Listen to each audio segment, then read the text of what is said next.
কোটা সংস্কার আন্দোলনের সহিংসতায় নিহত আবু সাঈদ হত্যা মামলায় গ্রেপ্তার রংপুরের ১৬ বছরের শিক্ষার্থী আলফি শাহরিয়ার মাহিমের জামিন দিয়েছে আদালত।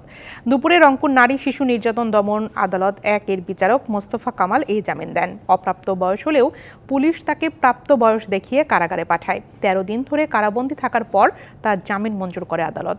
মামলার চূড়ান্ত প্রতিবেদন দাখিল না হওয়া পর্যন্ত মাহিম জামিনে থাকবে। তবে জামিন পেলেও আবু সাঈদ হত্যা মামলায় অন্যায়ভাবে কারাবরণের বিচার সহ মামলা থেকে চূড়ান্তভাবে অব্যাহতির দাবি ভুক্তভোগী পরিবারের।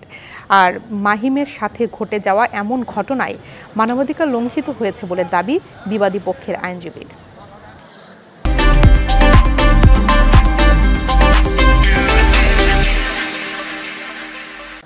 আমার বাড়ি তো ওখানে, আমার ছেলে ওখানে থাকবে না, কোথায় থাকবে?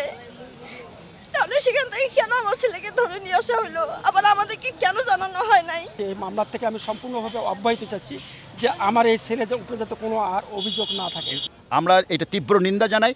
আমরা আদালতের বিচারকদের কাছে উদাত্ত আহ্বান জানাই, আপনারা আপনাদের সঠিক দায়িত্ব পালন করুন। আপনারা সঠিক দায়িত্ব পালন করলেই এই রকম মহিমের মতো যারা আছে তারা কোনোদিনই আর আইনের ব্যত্যয় ঘটিয়ে গ্রেফতার হবে না।